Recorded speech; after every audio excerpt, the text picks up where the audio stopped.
কলিজার ভিতরে নবীর প্রেম থাকতে হবে 100-তে 100। ঠিক কিনা বলেন না? নো কম্প্রোমাইজ, এ ব্যাপারে নো কম্প্রোমাইজ। এরপরে নিজের জীবনটি নিয়ে খেয়াল করতে হবে। আমার নবী বলেছেন ইগতানিম খামসান কাবলা খামসিন, 5টা বিষয় আসার আগে বাকি 5টাকে মূল্যায়ন করো। শাবাবাকা কাবলা হারামিক, বৃদ্ধ হয়ে যাওয়ার আগে যৌবনকে মূল্যায়ন করো। ওয়াসিহহাতাকা কাবলা সাকামিক, অসুস্থ হয়ে যাওয়ার আগে সুস্থতাকে মূল্যায়ন করো। ওয়া ফারাগাকা কাবলা শুগলিক, অতিরিক্ত ব্যস্ত হয়ে যাওয়ার আগে বেকার সময়টাকে মূল্যায়ন করো। ওয়া গিনাকা কাবলা ফাকারিক, গরীব হয়ে যাওয়ার আগে তোমার ধন সম্পদ আল্লাহর রাস্তায় দিয়ে দাও। সুবহানাল্লাহ। ওয়া হায়াতাকা কাবলা মাউতিক, মৃত্যু আসার আগে এই গুরুত্বপূর্ণ হায়াতটাকে মূল্যায়ন করো। আমি আস্তে আস্তে আজকে গাড়িতে, যখন আমি গাড়ির ভিতরে, আমার গাড়িতে যখন আমি ভিতরের সিটে ঘুমাই, ছোট্ট জায়গা তো বারবার কবরের কথা মনে পড়ে যায়। ছোট্ট জায়গা হঠাৎ কিনে দিয়েছিলাম আমি, পেয়েছি অ্যাকর্ডিং টু সায়েন্স, বিজ্ঞানীরা বলছে কবরে যখন একটা লাশকে দেওয়া হয়, দেওয়ার পরে 3 দিনের ভিতরে ওই লাশের পেটের ভিতরে এক ধরনের পোকা তৈরি হয়, যেই পোকা পায়খানার রাস্তা দিয়ে বের হয়। বের হওয়ার পরে কবরে এমন দুর্গন্ধ ছড়ায়, অন্য সব পোকাগুলোকে ডেকে নিয়ে আসে। সমস্ত পোকামাকড় কবরে আসে, এসে খুবলিয়ে খুবলিয়ে ওই লাশটাকে খেতে থাকে। ভাইজান একটু ভেবে দেখেন, একটু কল্পনা করেন, মাত্র ছোট্ট এক হাতের একটা জায়গায় আপনাকে শুয়ে যেতে হবে, আমাকে শুয়ে যেতে হবে, আমাদের সবাইকে শুয়ে যেতে হবে। হয়তো সেটা কালকেও হতে পারে, সেটা পরশুদিনও হতে পারে, আমরা কেউ জানি না। কিসের অহংকার আমরা করছি, কিসের দুনিয়াদারি, কিসের বাড়ি গাড়ি, কিসের টাকা পয়সা আর জমিদারি, কিসের এই ব্র্যান্ড, কিসের দামি দামি বাইক, কিসের আইফোন, কিসের ব্র্যান্ডের কাপড় চোপড়, সব রেখে 3খানা কাপড় নিয়ে চলে যেতে হবে, চলে যেতে হবে। কবি বলছে 2 দিনের দুনিয়াতে কত জনের দেখা, হাসি খুশি সব ছেড়ে যেতে হবে একা। যাওয়ার জন্য নেওয়ার জন্য আসবে একটা কাঠের গাড়ি, সেই গাড়ির শেষ স্টেশন কবর হবে বাড়ি। তোমার লাশটা যখন রেখে তোমার পরিবার যখন চলে যাবে, তুমি কবরের ভিতর থেকে চিৎকার করে করে ডাকবে, কারণ তুমি তাদের পায়ের আওয়াজ শুনতে পাবে কবরের ভিতরে। তুমি যদি নেককার হয়ে থাকো, তোমার ঈমানের সনদটা যদি পারফেক্টলি নিয়ে যেতে পারো, কবর তোমাকে বলবে আহলান সাহলান মারহাবা। কবর বলবে আমার উপরে যত মানুষ হাঁটতো, তোমার মতো ভালো মানুষ আর কেউ ছিল না। আর তুমি যদি বেঈমান হয়ে যাও, নবী বিদ্বেষী হয়ে, বেনামাজি হয়ে, গীবতকারী হিসেবে, চুগলখোর হিসেবে, মিথ্যাবাদী হিসেবে, হারাম রিজিক বক্ষণকারী হিসেবে যদি কবরে যাও, তোমার কবরে 70টা সাপ, 70টা সাপ। একটা সাপ দুনিয়ার সাধারণ সাপ, বিষ না থাকলেও আমরা সাপ দেখলেই ভয় পাই, ঠিক কিনা বলেন না? ওই কবরে 70 স্নেকস, 70টা সাপ। হাদিসে পাকে আসতেছে ওই সাপের একটার বিষ যদি পৃথিবীতে একটু নিঃশ্বাস ফেলে, এই পৃথিবীতে আর কোনো গাছপালা জন্মাবে না, সমস্ত গাছপালা মরে যাবে। ওই 70টা সাপ কবরের চারিদিক থেকে বের হবে, মুখের ভিতর দিয়ে ঢুকে পেট দিয়ে বের হবে, পায়খানার রাস্তা দিয়ে ঢুকে মুখ দিয়ে বের হবে। ওই কবর এমন ভাবে চাপ দেবে, আমার নবী হাদিসে পাকে আছে এইভাবে 2 আঙ্গুল দেখিয়ে বলছেন সাহাবারা, সমস্ত সাহাবাদের মাঝে কান্নার রুল পড়ছে, সবাই অজরে কাঁদছে। আমার নবী এইভাবে দেখাচ্ছে, এমন ভাবে কবর চাপ দেবে, এই পাশের হাড়টি এই পাশে চলে আসবে, এই পাশের হাড় এই পাশে চলে আসবে। কবর আওয়াজ করে করে বলবে, তুমি কি জানতে না আমি আগুনের ঘর? তুমি কি জানতে না আমি সাপ বিচ্ছুর ঘর? তুমি কি জানতে না আমি জাহান্নামের একটা কামরাত হয়ে যাব বদকারদের জন্য? তুমি কি নিয়ে এসেছো? কেউ কেউ আপন নয়। এখন মারা যান, আপনার জানাজাটাও ভালো করে পরিবার পরে কিনা সন্দেহ আছে, ঠিক কিনা বলেন না? গোটা বিশ্ব দেখেছে, স্ত্রী পর্যন্ত পাশ থেকে চলে গিয়েছে একটা কাশি দেওয়ার পরে। সন্তান বলে আমার বাবার লাশটা ধরতে পারবো না, করোনা লেগে যাবে। মসজিদের মুয়াজ্জিন সাহেবকে ডাকা হয়েছিল, কার জন্য এই মাথার গাম পায়ে ফেলছে? কার জন্য? এখনো সময় আছে। হযরতে ইয়াকুব আলাইহিস সালাম জিবরিল আমিনকে বলেছিলেন, আজরাইল আলাইহিস সালামকে, আজরাইল তুমি আসার আগে আমাকে একটু সিম্পটম দিও, আমাকে একটু জানান দিও তুমি যে আসবে আমার রূহ কবজ করতে। যেই মাত্র আজরাইল আলাইহিস সালাম এসে গেলেন, তিনি বলেন, তুমি আমাকে বললে না একটু আসবে? বলে, কেন? আমি আপনাকে বলেছি তো। কই বলেছো? আপনি কি দেখেন নাই আপনার দাড়ি সাদা হয়ে গেছে? আল্লাহু আকবার। আপনি কি দেখেন নাই আপনার পায়ের চামড়াগুলো ফ্যাকাশে হয়ে গেছে? আপনি কি দেখেন নাই আপনি আগের মতো দাঁড়ালে আর উঠতে পারেন না, উঠলে আর বসতে পারেন না? আপনি কি নিয়ে পাগলামি করছেন? আমার ভাবার, আপনার কি নিয়ে দুনিয়াদারি করছেন? আল্লাহর ওয়াস্তে আসুন, আজকের এই মাহফিল থেকে শপথ করি, আল্লাহ আমাদেরকে ডাকছে। আল্লাহ আমাকে দেখে ডাকছে, ঠিক কিনা বলেন না? আল্লাহ ডাকছে। আল্লাহ বলছেন, তুই আমার দিকে 1 ইঞ্চি আয়, আমি তোর দিকে 1 হাত যাব। তুই আমার দিকে 1 হাত আয়, আমি তোর দিকে দৌড়ে আরো স্পিডে যাব। তুই শুধু এসে দেখ। আমি আল্লাহ এত বড় দয়াবান, আমি 100 খুনের আসামিকে মাফ করেছি আমার আল্লাহ। ভাই ফিরে আসেন, ফিরে আসেন ভাইজান, ফিরে আসেন। 5 ওয়াক্ত নামাজ পড়ার দরকার আছে না নাই? আরএসবিডি মিডিয়া। প্রথমে আমার ভাইয়েরা ইংরেজি শুনতে বেশি আগ্রহ প্রকাশ করে, যদিও English is not our language, but it is an international language. If we want to explain, if we want to spread our ideology, we have to learn and teach English. Then we can continue in all over the world. ইংরেজি জানতে হবে, কারণ গোটা বিশ্বে ইসলামের বাণী পৌঁছাতে হবে, ঠিক কিনা? আরো জোরে বলেন, ঠিক কিনা? সেজন্য আমি শুরু করছি সেভাবেই। He is only one for whom the whole creation. সুবহানাল্লাহ। আমি এভাবে করলে সুবহানাল্লাহ বলতে থাকবেন, পরে কি বেতন কি বলে দেব, চাকরির বেতনটা কি বলে দেব। He is only one for whom the whole creation. Jannatul Firdaus is the path he has shown. He is Arabi.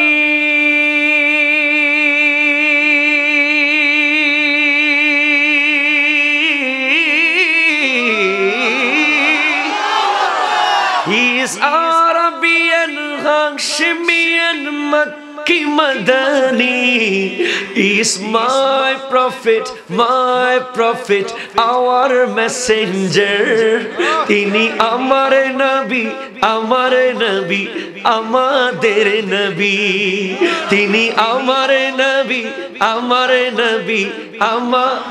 jore. Tini amar nabi, নবী। তিনি যার জন্য, ও তিনি যার জন্য সেজে গেছে এই গোটা জগৎ।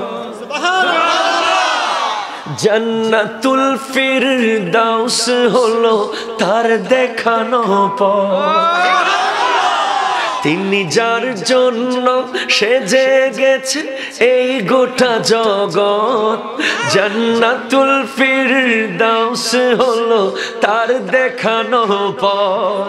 তিনি আরবি, তিনি আরবি আর হাশমি আর মক্কি মদনী, তিনি আমার নবী, আমার নবী, আমাদের নবী।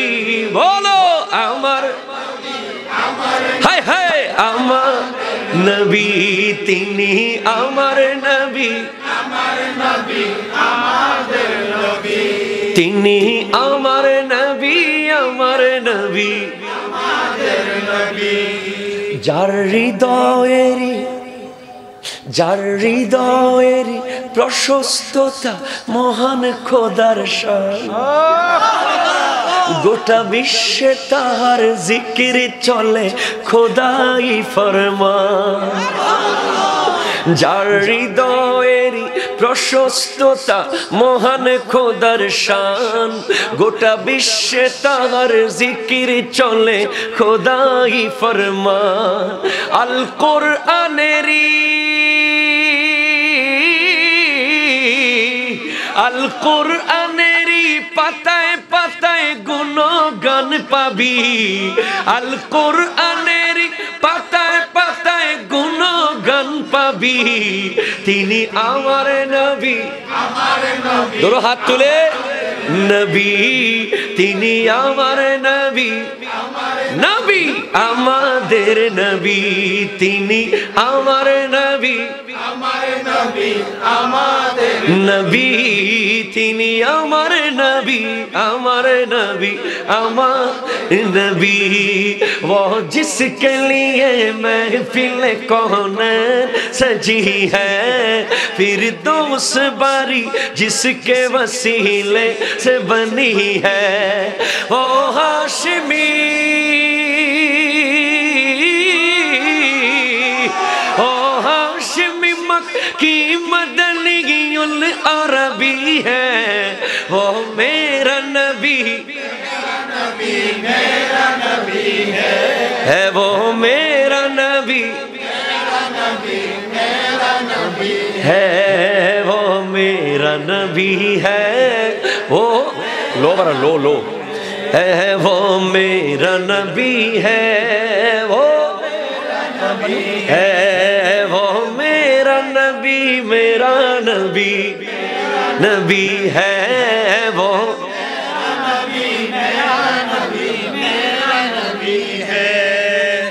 मुज़म्मिलो यासीनो, मुज़म्मिलो यासीनो, मुद्दस्सिर वही तोहा,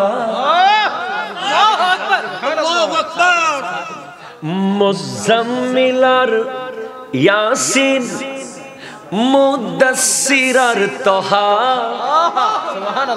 কত মধুর মধুর লকব দিয়ে ডেকেছেন খোদা। মুজাম্মিল, আল্লাহ তাআলা প্রত্যেক নবীকে নাম ধরে ধরে ডেকেছেন। ইয়া আদম উসকুন আনতা ওয়া যাওজুকাল জান্নাহ, ইয়া নূহ ইহবিতু বিসালামিন মিন্না ওয়া বারাকা, يا إبراهيم قد صدقت الرؤيا، يا موسى لا تخف، يا يحيى خذ الكتاب بقوة، يا زكريا إنا نبشرك بغلام اسمه يحيى। আর যেই মাত্র আমার নবীর কথা আসে, ইয়া আইয়ুহাল মুজাম্মিল, ইয়া আইয়ুহাল মুদ্দাসসির, ইয়াসিন, তহা, নাম ধরে ডাকা যাবে না, ঠিক না? যেই মাত্র নামের কথা আসে, মা কানা মুহাম্মাদুন আবা আহাদিম মির রিজালিকুম ওয়ালাকিন রাসূলুল্লাহ ওয়া খাতামান নবিয়্যিন, মুহাম্মদ সাল্লাল্লাহু আলাইহি ওয়াসাল্লাম তোমাদের কোন সন্তানের বাবার মতো বাবা নয়, তিনি হলেন আল্লাহর রাসূল আর শেষ নবী। এজন্য শায়ের বলছে মুজাম্মিল ইয়াসিন मुद्दस्सिर वही तोहा क्या क्या नए अलकाब से मौला ने पुकारा मुज़म्मिल और यासीन मुद्दस्सिर और तोहा কত মধুর মধুর লকব দিয়ে ডেকেছেন খোদা কত সমুন্নত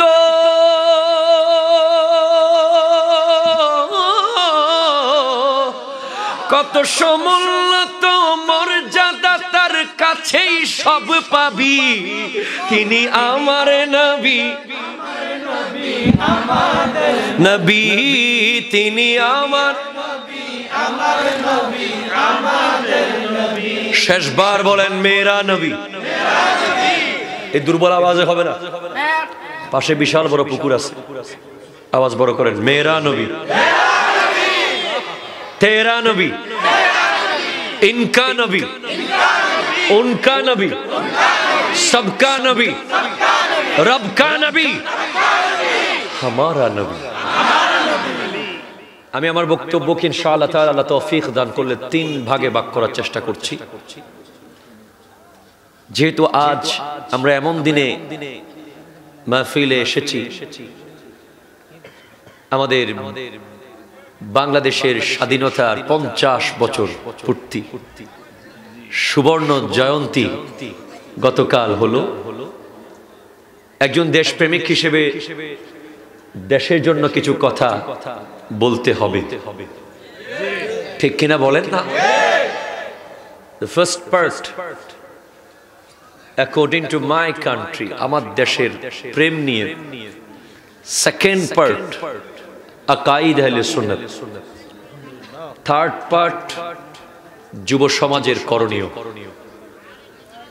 এই তিনটা স্তরে আমি খুব অল্প সময়ে কথা বলার চেষ্টা করব اللهم ربنا آتنا علما نافعا آمين وذهنا زكيا آمين ورزقا واسعا حلالا طيبا آمين وشفاء من كل داء وسقم يا رب العالمين آمين আল্লাহ তাআলা আমার প্রাণপ্রিয় মুর্শিদে করিম আওলাদ রাসূলুল্লাহ সৈয়দ মুহাম্মদ তাহের শাহ সাহেব কিবলা মাদ্দাজিল্লুহুল আলী এবং গোটা বিশ্বের সমস্ত হক্কানি আল্লাহর ওলিদের দোয়ায় আল্লাহ আমার জবান দিয়ে কালিমাতুল হক জারি করুন সকলে বলুন আমিন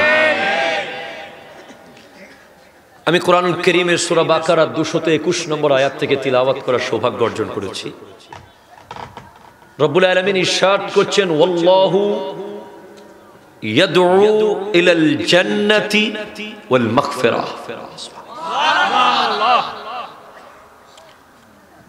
আল্লাহ ডাকছেন কে ডাকছেন আল্লাহ ডাকছেন ডাকা দুই ধরনের একটা বান্দা ডাকে আর একটা আল্লাহ ডাকে বান্দা ডাকে পাওয়ার জন্য আর আল্লাহ ডাকেন দেওয়ার জন্য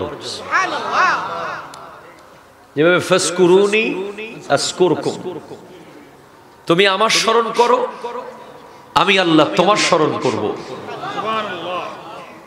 আমাদের স্মরণ হলো পাওয়ার জন্য আর আল্লাহর স্মরণ হলো দেওয়ার জন্য মনে রাখবেন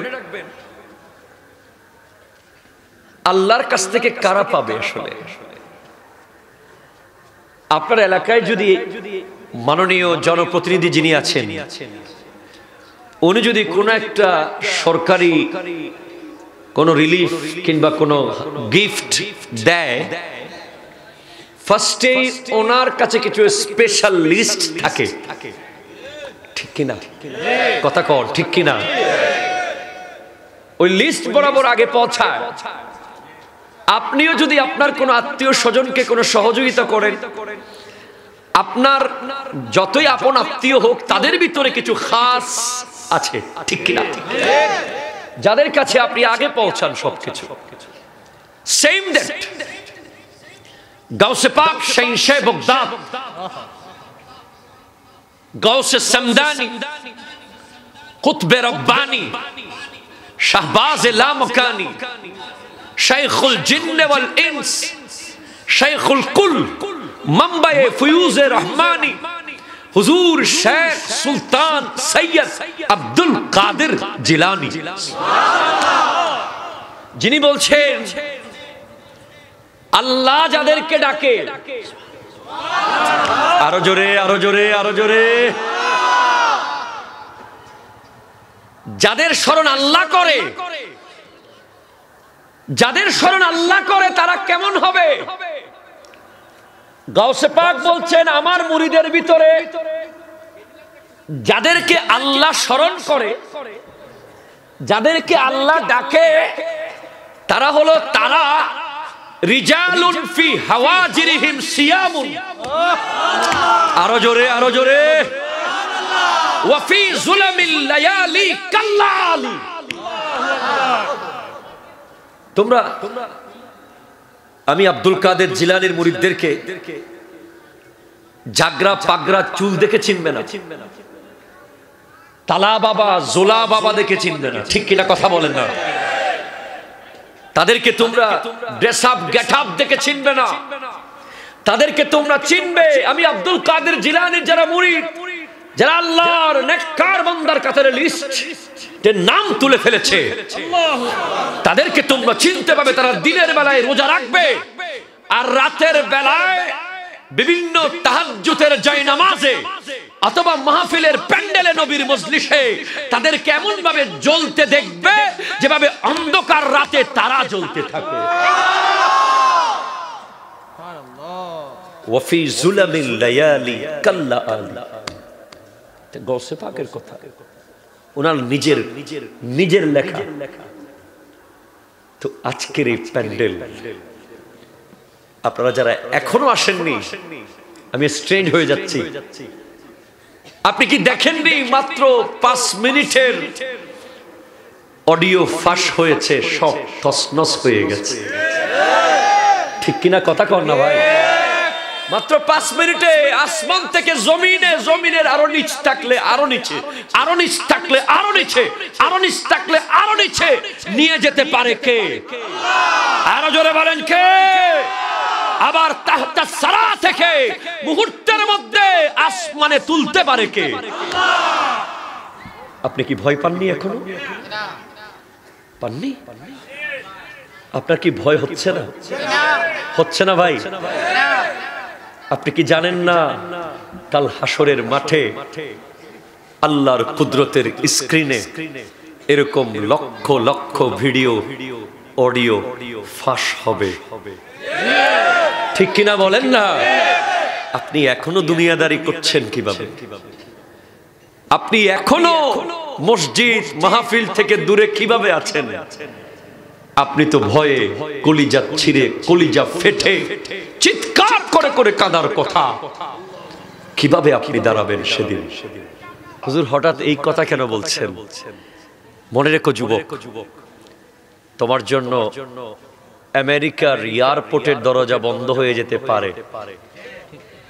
কথা কয় না কিন্তু, কথা কয় না কেন? পুকুর কিন্তু কাছে। এটা কি পুকুর না নদী না সাগর?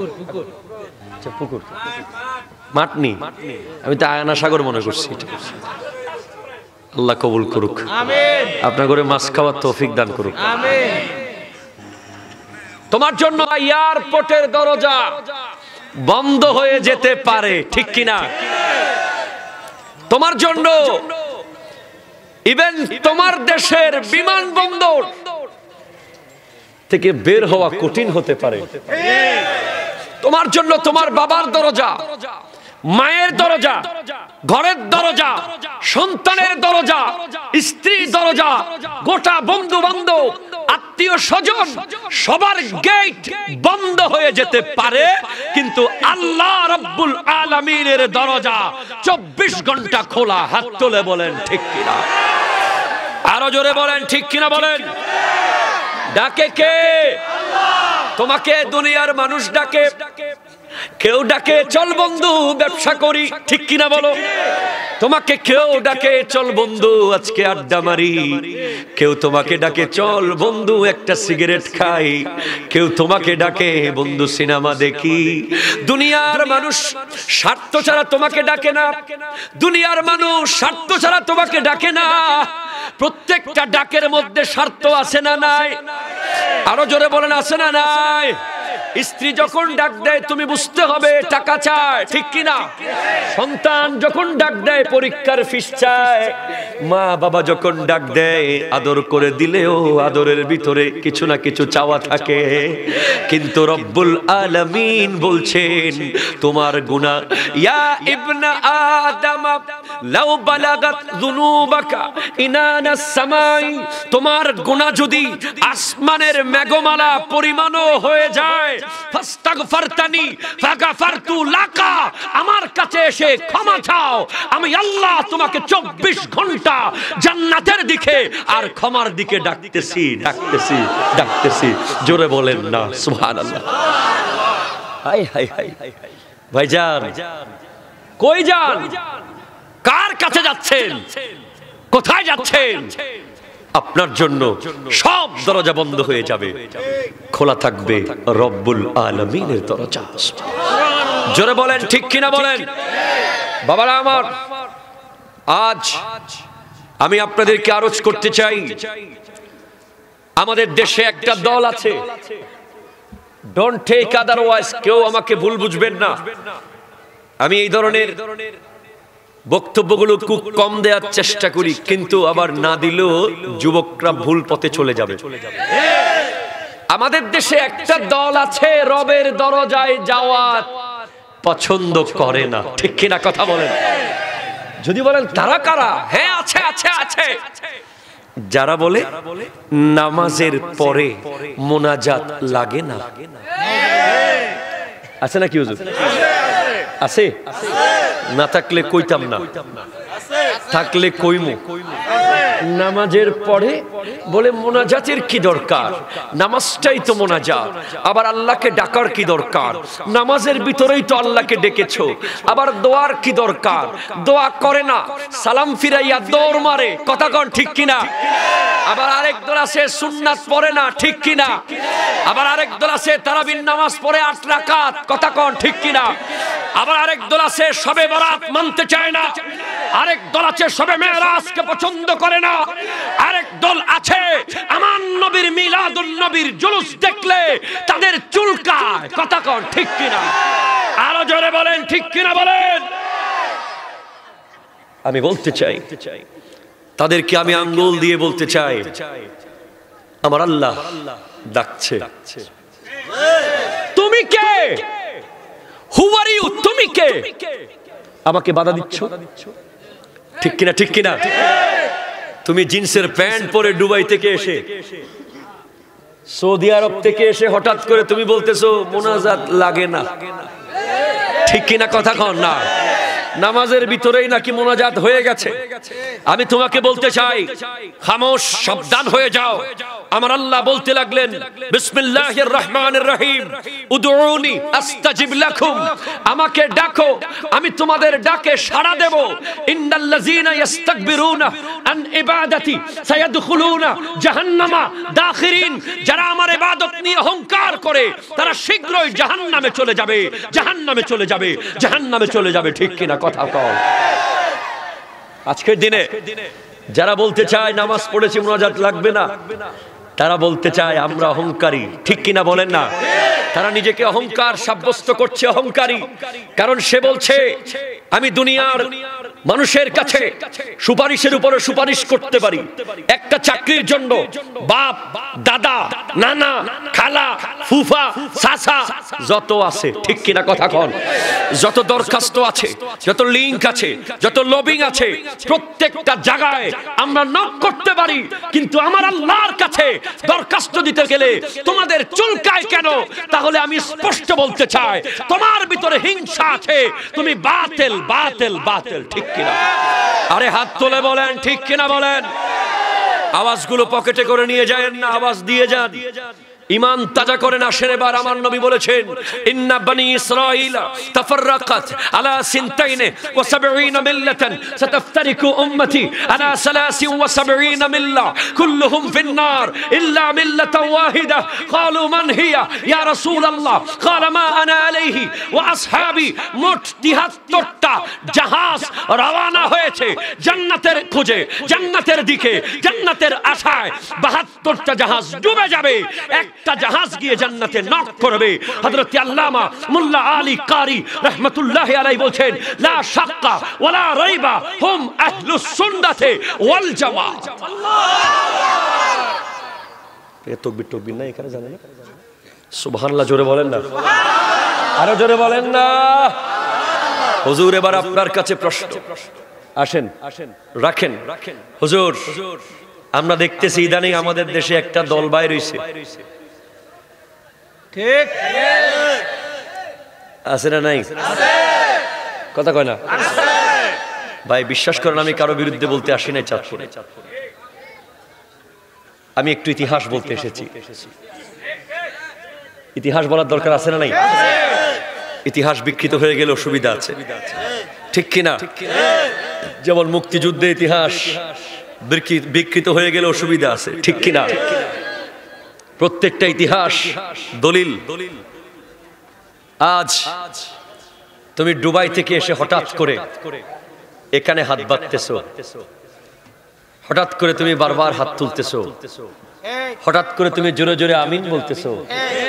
আমি তোমাকে একটা প্রশ্ন করি আমার ভাই, আমি তোমাকে ভালোবাসি, তুমি আমার ভাই, তুমি আমাকে একটু করে বলো, আমার নবীজি বলেছেন ইন্নাল্লাহা ইয়াবআসু লিহাযিহিল উম্মতি আলা রাসি কুল্লি মিয়াতি সানাতিন মান ইউজাদ্দিদু লাহা দীনাহা। আল্লাহ পাক প্রত্যেক 100 বছরের মাথায় মাথায় একজনকে পাঠিয়ে দেন এই জমিনে, যিনি তৎকালীন সময়ের মুজাদ্দিদ হিসেবে আসেন, সমস্ত বাতিলকে তিনি পায়ের তলে পিষে দেন। তাদের মধ্যে 1 নম্বর হলো প্রথম শতাব্দীর হযরতে ওমর ইবনে আব্দুল আজিজ, সুবহানাল্লাহ জোরে বলেন না। দ্বিতীয় শতাব্দীর মুজাদ্দিদ ইমাম আহমদ ইবনে হাম্বল, তৃতীয় শতাব্দী ইমাম নাসাই, চতুর্থ শতাব্দী ইমাম বাইহাকি, পঞ্চম শতাব্দী ইমাম গাজালি, ষষ্ঠ শতাব্দী ইমাম ফখরুদ্দিন রাজি, গৌসুল আজম আব্দুল কাদের জিলানী, সুবহানাল্লাহ জোরে বলেন। সপ্তম শতাব্দী ইমাম তাকিউদ্দিন সুবকি, অষ্টম শতাব্দী ইমাম ইবনে হাজার আসকালানি, নবম শতাব্দী আল্লামা জালালউদ্দিন সুয়ুতি রাহমাতুল্লাহি আলাইহিম, দশম শতাব্দী আল্লামা মুল্লা আলী কারি, 11তম শতাব্দী শেখ আহমদ সরহিন্দি ফারুকি মুজাদ্দিদে আলফে সানি, 12তম শতাব্দী শেখ মুহাক্কিক আলাল ইতলাক শাহ আব্দুল হক মুহাদ্দিস দেহলভী, 13তম শতাব্দী শাহ ওয়ালিউল্লাহ মুহাদ্দিস দেহলভী, 14তম শতাব্দী আলা হযরত ইমাম আহমদ রাজা খান ফাজিলে বেরলভী। আপনাকে আমি প্রশ্ন করলাম, আপনি 2022 সালে এসে বাংলা বুখারী পড়ে পড়ে হঠাৎ করে আপনি যখন কলেজে গেলেন, আপনার বাবা আপনাকে বলতেছে ও আমার ছেলে, ছোটবেলা থেকে তুই নামাজ পড়তি তোর বাবার মতো, হঠাৎ করে ইন্টারে উঠে তুই মায়ের মতো নামাজ পড়তেছিস কেন? ঠিক কিনা কথা বলেন না? আপনি যদি এইভাবে নামাজ পড়েন, আপনি যদি বলেন মাযহাবের কোনো প্রয়োজন নাই, আপনি যদি বলেন ইমাম আবু হানিফা কি জানে, আপনি যদি বলেন ইমাম শাফিঈ কি জানে, আপনি যদি বলেন ইমাম আহমদ ইবনে হাম্বল, ইমাম আহমদ ইবনে হাম্বল, ইমাম মালিক ওনারা কি জানে, তাহলে আমি আপনাকে প্রশ্ন করতে চাই আপনার ইসলাম পরিপূর্ণ হলো কিনা? আমার সন্দেহ, কারণ এই দেশ ছিল ধর্মপালের দেশ, জয়পালের দেশ, লক্ষণ সেনের দেশ, বল্লাল সেনের দেশ। এই দেশে ইসলাম এনেছে হযরতে বায়েজিদ বুস্তামি, হযরতে শাহজালাল ইয়ামানি, শাহ সুলতান বলখি, শাহ মাকদুম রূপস, আর এই ভারত ইসলাম এনেছে খাজা মঈনুদ্দিন হাসান সঞ্জরি সুম্মা আজমেরি। তারা মাযহাব মেনেছে, তুমি আবার কে? তাকবীর, নারে তাকবীর, আল্লাহু আকবার, নারে রিসালাত, ইয়া রাসূলুল্লাহ, আহলে সুন্নাত ওয়াল জামাত জিন্দাবাদ, জিন্দাবাদ, পবিত্র ঈদ মিলাদুন নবী জিন্দাবাদ, জিন্দাবাদ, সুবহানাল্লাহ। দুশমনেরা হযরত আল্লামা মাওলানা জালাল আব্দুল কাদের সাহেব জিন্দাবাদ, জিন্দাবাদ। বেশি লাগবে না, মাঝে মধ্যে সুবহানাল্লাহ বলেন আরো জোরে। তুমি যদি আজকে 2022 সালে এসে তথাকথিত ডাক্তারের ভক্ত হয়ে কথা কন আমারে দাওয়াত আগামীবার দিবেন না জানি, কিন্তু আমি হক কথা বলে যাব। ফেরকা কয়টা হবে? 73। বাতিল কয়টা? আরো জোরে। এটা আমার কথা নয়, আজ থেকে 1300 বছর আগের কিতাব তিরমিজি শরীফের কথা। জোরে বলেন না। তো 73 ফেরকার মধ্যে 72 দল জাহান্নামে যাবে কেন? আমি অনেক দিন ধরে এই বিষয় নিয়ে চিন্তিত, কারণ ওনারা সেটা মানতে চায় না। এগুলো নিয়ে কথা বললেই আমার যুবক ভাইরা বলে, হুজুর আপনারে ভালো মনে করতাম। কথা কোনা ঠিক কিনা বলেন না? এইদিকে ঢুকলেই আমারে কয় ভালো মনে করতাম আপনাকে। এরা মাযহাব, আকীদা, ঈমান এই বিষয়গুলো শুনতে চায় না। এরা খালি শুনতে চায় গার্লফ্রেন্ড কেমনে জায়েজ হবে। নাউজুবিল্লাহ জোরে বলেন না। আমার যুবক ভাইদেরকে আমি বলি, ভাইজান একটু খেয়াল করেন, 72 ফিরকার এই 72 এই ব্যাপারটা নিয়ে একটা গবেষণা আছে ছোট্ট। আপনার হাতে হাতে অ্যান্ড্রয়েড মোবাইল আছে না নাই? আপনি স্মার্টফোনের মধ্যে এখন সার্চ করলে গুগলে গিয়ে পেয়ে যাবেন। আরবিতে একটা হিসাব আছে যেটাকে বলা হয় আবজদি গণনা। কি বলা হয়? আবজদি গণনা নিয়ম। সেখানে আলিফ, বা, তা, সা প্রত্যেকটার একটা মান আছে। আলিফের মান হলো 1, বায়ের মান 2, জিমের মান 3, দালের মান 4, এইভাবে করে আছে। তো আপনি একটু খেয়াল করেন, হাসাদ, হিংসা, হা, সিন, দাল, ঠিক কিনা কথা বলেন না? আরো জোরে বলেন ঠিক কিনা? এই তিনটা, হা, সিন, দাল, এই তিনটাকে আপনি গণনা করে বের করে দেখেন গুগলে গিয়ে। হায়ের মান হলো 8, সিনের মান হলো 60, দালের মান হলো 4, হায়ের মান 8, সিনের মান 60, 60 সাথে 8 যোগ করলে কত হয়? 68, 68 সাথে 4 যোগ করলে কত হয়? আরো জোরে, আরো জোরে, আরো জোরে। এবার আমি নিশ্চিত করে আপনাকে বলে দিতে পারি, ওনাদের কারো দোষ নাই। যারা 72 ফেরকা আমরা বলছি, ওনারা কেউ দায়ী নয়। এই ওনাদের কলিজার ভিতরে হিংসার আগুন জ্বালিয়ে দিয়েছে ইহুদি খ্রিস্টানরা, ঠিক কিনা কথা বলেন? এখন আমি আপনাকে প্রশ্ন করতে পারি, আপনি আমার কাছে প্রশ্ন করতে পারেন, হুজুর এই হিংসা কার সাথে? একদলকে আমরা বলি ওয়াহাবি। তাদেরকে কেন বলি জানেন? তাদের হিংসা হলো রব্বুল আলামিনের সাথে, কারণ তাদের ইমামের আকীদা হলো আমার আল্লাহ মিথ্যা কথা বলতে পারে। নাউজুবিল্লাহ মিন যালিক। আরেক দলকে আমরা বলি মওদুদি। তাদের হিংসা কার সাথে? তাদের হিংসা হলো আমার নবীর সাথে। তাদের আকীদা হলো আমার নবী আমাদের মতো, আমার নবী দেওয়ালের ওই পারের খবর জানে না। নামাজের মধ্যে নবীর খেয়াল করলে গরু গাদার খেয়ালের মতো। জোরে বলেন, জোরে বলেন, জোরে বলেন নাউজুবিল্লাহ। হিংসা নবীর সাথে। জোরে বলেন ঠিক কিনা? আরেক দল আছে যাদেরকে আমরা বলি শিয়া। তাদের হিংসা কার সাথে? তাদের হিংসা আমার নবী সাহাবায়ে কেরামের সাথে, ঠিক কিনা কথা বলেন? আরেক দল আছে যাদেরকে বলি খারেজি। তাদের হিংসা কার সাথে? তাদের হিংসা হলো আমার নবীর আওলাদের সাথে, ঠিক কিনা? আরেক দল আছে যাদেরকে আমরা বলি আহলে হাদিস। কথা কোন? জোরে কথা কোন? কষ্ট করেন, তাদের হিংসা কার সাথে? তাদের হিংসা ওই ব্যক্তির সাথে যার ব্যাপারে আমার নবী বলে দিয়েছেন লাউ কানাল ঈমানু ইনদা সুরাইয়া, ঈমান যদি সুরাইয়া তারার ভিতরে চলে যায়, সেখান থেকে বের করে নিয়ে আসবে একজন রাজুলে ফারেস। তার ব্যাপারে আল্লামা ইবনে হাজার আসকালানি বলে দিয়েছেন লা শাক্কা ওয়ালা রাইবা ওয়া হুয়া নুমান ইবনে সাবিত আবু হানিফা। জোরে বলেন সুবহানাল্লাহ। আরো জোরে সুবহানাল্লাহ। আরে ভাই, তুমি কাকে নিয়ে হিংসা করছো? যার ব্যাপারে ইমাম মালিককে ওনার ছাত্ররা প্রশ্ন করেছিলেন। ইমাম মালিকের জন্ম 93 হিজরিতে, ইমাম আবু হানিফা রাহমাতুল্লাহি আলাইহি জন্ম 80 হিজরিতে। 13 বছরের ছোট ছিলেন। জিজ্ঞেস করা হলো, আপনি ইমাম আবু হানিফাকে এত মূল্যায়ন করেন কেন? তাকে এত গুরুত্ব দেন কেন? তখন ইমাম মালিক রাহিমাহুল্লাহ তিনি ওনার ছাত্রদেরকে বলতে লাগলেন, ও আমার ছাত্ররা, খবরদার ইমাম আবু হানিফাকে নিয়ে কথা বলিও না।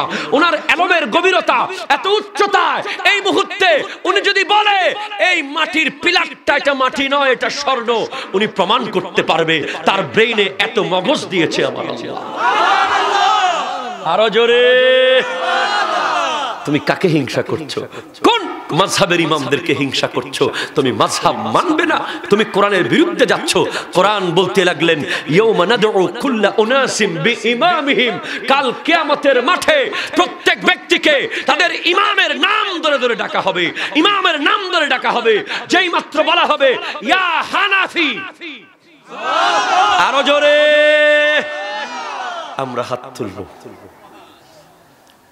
সুবহানাল্লাহ। ঠিক কিনা, ঠিক কিনা, ঠিক কিনা, ঠিক কিনা? যখন বলা হবে ইয়া শাফি, ওই শাফি মাযহাবের অনুসারীরা হাত তুলে দেবে। যখন বলা হবে ইয়া মালিকি, মালিকি মাযহাবের অনুসারীরা হাত তুলে দেবে।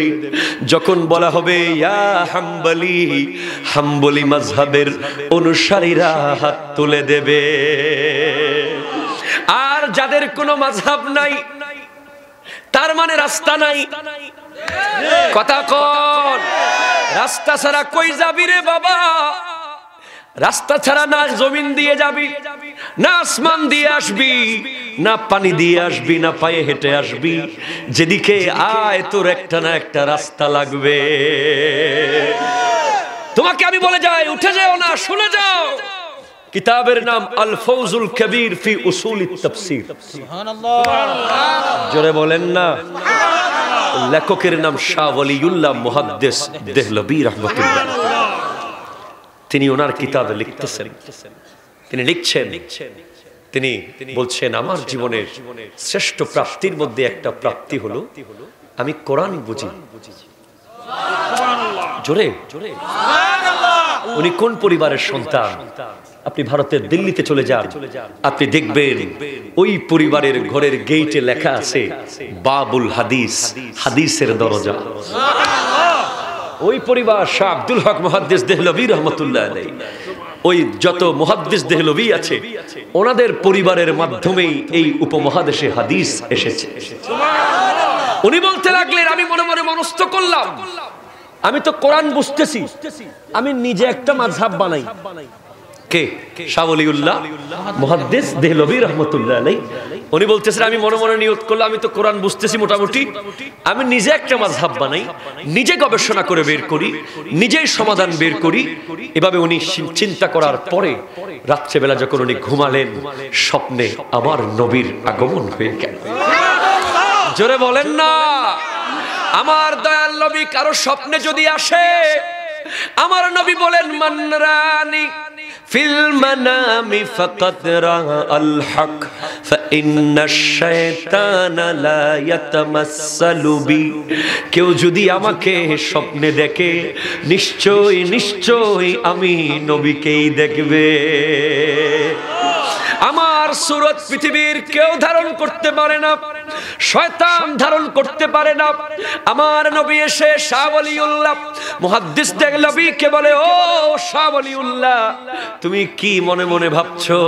তিনি বলেন ইয়া রাসূলুল্লাহ আমি একটা মাযহাব বানাতে চাই, আপনি একটু বলুন না, অনুমতি দিয়ে দিন না। আমার নবী বলে তোমার মাযহাব বানানোর দরকার নাই, আমার একটা মাযহাব আছে, ওইটা তুমি অনুসরণ করো। ইয়া রাসূলুল্লাহ আপনার মাযহাব আবার কোনটা? আমার নবী বলে আবু হানিফার মাযহাবটাই হলো আমি নবীর মাযহাব। জোরে বলেন নাই? আরো জোরে। ভাইজান বেশি দূরে যেতে হবে না, যিনি শেখ আব্দুল কাদের জিলানী রাহমাতুল্লাহ আলাইহি, যিনি এমন বড় আলেম ছিলেন যার জীবনী পড়ে দেখি 13 বিষয়ে যিনি এট এ টাইম ক্লাস করতেন। পৃথিবীতে আর কোন শিক্ষক আমার নবী আর সাহাবার পরে জন্ম হয়নি। সুবহানাল্লাহ বলবেন না মনে হয়? কয় বিষয়ে? 13 বিষয়ে যিনি প্রতিদিন ক্লাস নিতেন। সকাল ফজরের নামাজের পর থেকে শুরু করতেন সন্ধ্যা পর্যন্ত, মাঝখানে মাঝখানে শুধু নামাজ পড়তেন আর টুকটাক পানি খেতেন। প্রত্যেকটা ক্লাস এমন ভাবে নিতেন যত ছাত্র থাকতো তারা সেদিন থেকেই ওই ক্লাসের উস্তাদ হয়ে যেত। তিনি বলছেন দারাস্তুল ইলমা হাত্তা সিরতু কুতবান, আমি আব্দুল কাদের জিলানী ইলম শিখতে শিখতে কুতুব হয়েছি। একটু জোরে বলেন না। আমাদের দেশে তথাকথিত ভণ্ড পীরদের মতো নয়, কথা কোন ঠিক কিনা বলেন? ভণ্ড আছে না নাই? সূরা ফাতিহা শুদ্ধ করে পড়তে জানে না, ভালো করে 2 রাকাত নামাজের ইমামতি করতে জানে না, জানাজার নামাজের নিয়তটা ভালো করে জানে না, বিশাল বড় চেয়ার নিয়ে আশেপাশে ডানে বামে মুরিদের বহর নিয়ে পীর সেজে গেছে। এই ধরনের ভণ্ড আহলে সুন্নাত ওয়াল জামাতের সাথে কোনো সম্পর্ক নেই, ঠিক কিনা? কথা বলেন ঠিক কিনা? খবরদার, আমরা সুন্নিয়তের পক্ষে যারা কথা বলি, আপনারা মনে করবেন না আমরা ভণ্ডামিকে প্রশ্রয় দিই। আমরা ভণ্ডামির বিরুদ্ধে ছিলাম, আছি, থাকবো। কোন ওরসের নামে নাচানাচি গতকাল এখানে মনে রাখবেন, এখান থেকে দেশপ্রেমে ঢুকে যাচ্ছি। গতকাল আমি বড় কষ্ট পেয়েছি। চট্টগ্রাম থেকে আমি যখন ঢাকার উদ্দেশ্যে যাচ্ছিলাম, আমি ঢাকা খিলগাঁও তাহেরিয়া কমপ্লেক্স কেন্দ্রীয় মসজিদে জুমার নামাজ পড়াই প্রতি শুক্রবারে, শুধুমাত্র সুন্নিয়তের স্বার্থে। প্রতি শুক্রবার 500 কিলো জার্নি করি, একমাত্র সুন্নিয়তের খাতিরে, আমার মুর্শিদ কিবলার মিশনের জন্য।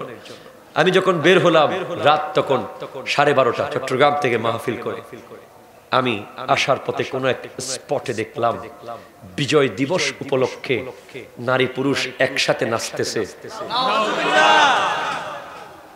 আসতে বললেন আপনারা, আরো জোরে। আমি খুব আশ্চর্য হয়ে গেল। পিছনে দেখলাম বঙ্গবন্ধু শেখ মুজিবুর রহমান সাহেবের ছবি লাগানো। আমি খুব আশ্চর্য হয়ে গেলাম। ও আমার যুবক ভাই, এটা কি কোনো দেশপ্রেম হতে পারে? না। এটা কি দেশপ্রেম বলা যায়? তুমি কি আমার নবীর জীবন কর্ম দেখোনি? তুমি কি দেশপ্রেম দেখাচ্ছ নাচ আর গানের মাধ্যমে? আমার দয়াল নবীকে যখন মক্কার কাফেররা ঘর থেকে বের করে দিচ্ছিলেন, তারা বলেছিল, এই মুহাম্মদ, তোমাকে সাল্লাল্লাহু আলাইহি ওয়াসাল্লাম, তোমাকে আমরা হয়তো বন্দী করব, বন্দী করে যদি আমরা সফল হতে না পারি তোমাকে আমরা দেশ থেকে বের করে দেব, তারপরও সফল হতে না পারলে তোমাকে আমরা হত্যা করব। আমার দয়াল নবীকে তারা সবকিছু করেছে। আমার দয়াল নবী এত অত্যাচার, এত নিপীড়ন, এত জুলুম, আমার দয়াল নবীর গায়ের উপরে নুরানি জিসিম মুবারকের উপরে উটের নাড়ি বুড়ি তুলে দিয়েছিল ওই মক্কার কাফেররা। আমার দয়াল নবীকে গলার মধ্যে কাপড় পেঁচিয়ে টেনে টেনে হিচড়ে হিচড়ে জমিন দিয়ে এনেছিল ওই কাফেররা। আমার দয়াল নবী কেমন দেশপ্রেমিক ছিলেন, তিনি দেশ ছেড়ে যান নাই। তিনি বলেছেন, সাহাবারা তোমরা চলে যাও, আবিসিনিয়ায় হিজরত করো, আমি আমার দেশ ছেড়ে কোথাও যাব না। শত অত্যাচার, শত নিপীড়ন আমার নবী সহ্য করেছেন।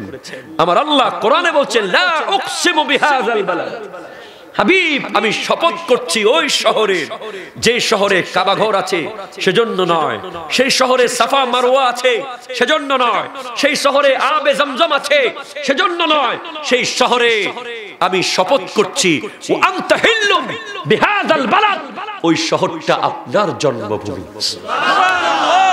ওই শহরে আপনার জন্ম হয়েছে, আপনি ওই শহরের বাসিন্দা, সেই জন্য আমি আল্লাহ সেই শহরের শপথ করছি। হাবিব আপনি ওই শহরে থাকার কারণে শপথ করছি। ওরা শেষ পর্যন্ত আমার নবীকে যখন বের করে দিলেন, একেবারে হিজরত করে যখন চলে যেতে হচ্ছিল, আমার দয়াল নবী মাকামে হুজুরা নামক জায়গায় দাঁড়িয়ে বারবার মক্কার দিকে তাকিয়ে তাকিয়ে, ওই মক্কার জমিনের দিকে তাকিয়ে তাকিয়ে বলে, ও আমার জন্মভূমি, আমি তোমাকে ভালোবাসি। আরো জোরে, এই পৃথিবীতে তোমার চেয়ে প্রিয় জায়গা আমি মুহাম্মাদের আর কিছুই নাই। তারা যদি আমাকে বের করে না দিত, আমি তোমাকে ছেড়ে কোনোদিন যেতাম না। সুবহানাল্লাহ বলেন না। আমার নবী যখন মদিনায় চলে গেলেন, ও আমার ভাইরা, মদিনা ছিল ইয়াসরিব, ইয়াসরিব, ইয়াসরিব সরবন থেকে ইয়াসরিব। সরবন শব্দের অর্থ ঝগড়া, বিবাদ, রোগবালাই, মহামারী। আমার দয়াল নবী যাওয়ার আগে ওই মদিনা রোগবালাইয়ের কারখানা ছিল। ওই ইয়াসরিব যেই মাত্র আমার নবীর কদম মদিনার জমিনে লাগলো, মদিনার মাটি পৃথিবীর সমস্ত রোগের ওষুধ হয়ে গেল।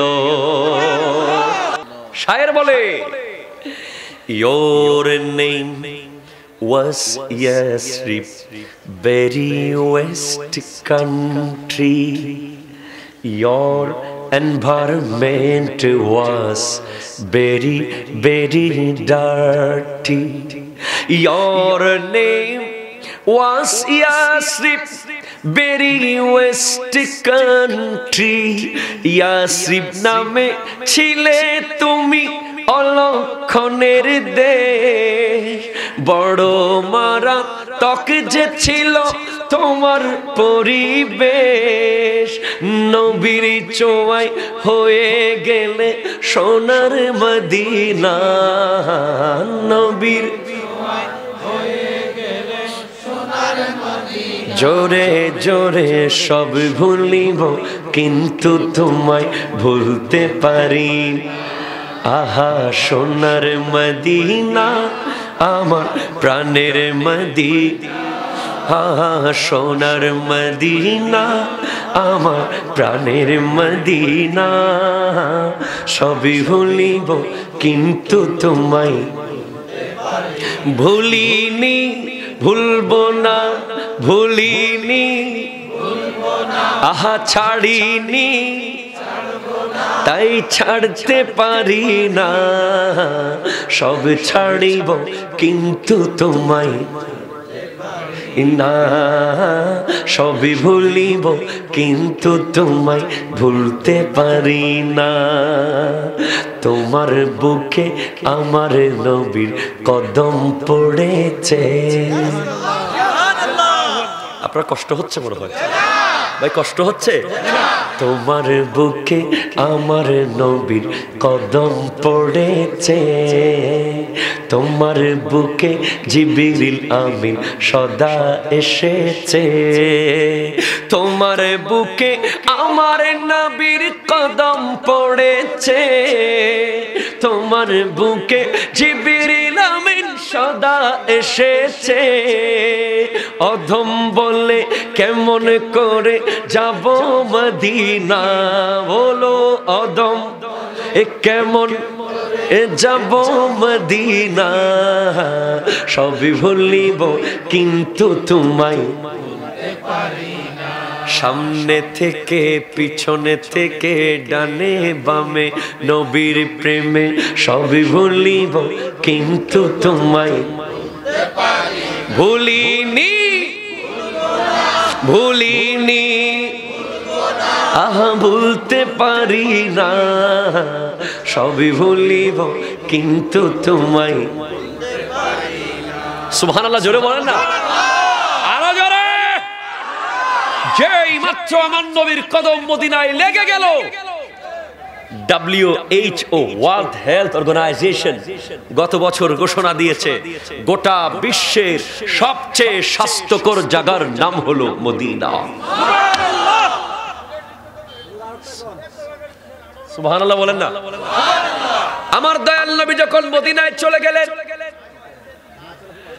ওই সাহাবারা, আমার দয়াল নবীর প্রিয় সাহাবা, প্লিজ হযরত সিদ্দিক আকবর রাদিয়াল্লাহু তাআলা আনহু জ্বরে আক্রান্ত হয়ে গেল। হযরত বিলাল হাবশী জ্বরে আক্রান্ত হয়েছিলেন। প্রথম আসার সাথে সাথে আমার দয়াল নবী বলে, আল্লাহ রে, এতদিন তো মক্কা জমিন আমার জন্মভূমি মাতৃভূমি ছিল, এখন থেকে মদিনাও আমার হয়ে গেল। আল্লাহুম্মা হাব্বিব ইলাইনাল মাদিনাতা। সুবহানাল্লাহ, জোরে বলেন না।